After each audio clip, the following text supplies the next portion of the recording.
Most common game na nilalaro sa Vortex K at GameStick.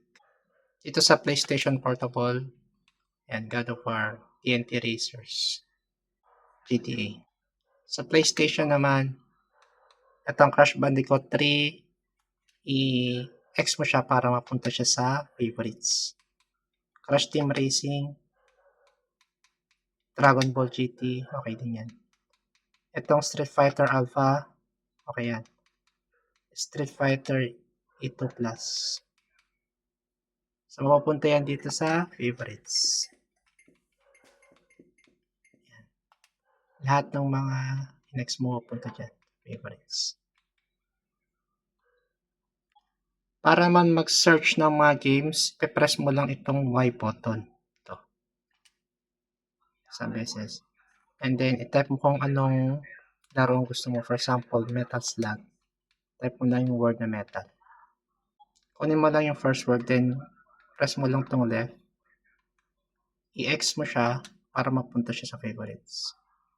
Ay, na-remove ko siya. So, balik ko lang siya. So, lahat pala yung naka-star. Pag naka-star, ibig sabihin yan ay naka-favorites na. So, Metal Slug.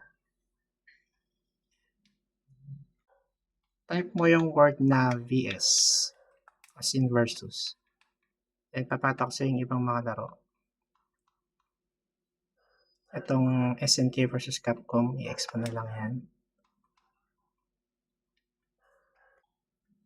Itong Balloon Fight, okay din yan. Battle City.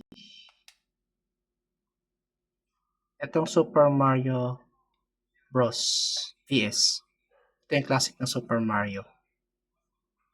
So, play natin. So, ito siya. Press mo lang yung start. Select pala muna. Select and start.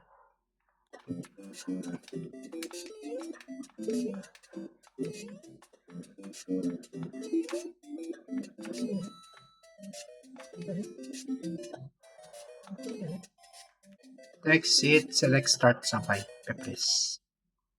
Punta sa close content. Press A. Unfair. Kung gusto mo makita yung mga family computer games noon, punta ka dito sa hacks. Itong hacks. And then, meron dito 1,201. Click mo yan. Press A. So, meron dito Contra. Yan, Combat.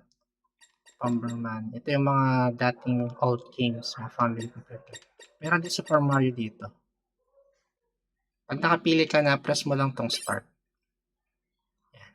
Then, A lang. Start ulit. And then, maganda rin laro itong Adventure Island. Kung gusto mo bumalik sa menu, press mo lang tong start select. Then, punta ka sa restart. Punta ka sa restart para bumalik ka dito. Okay?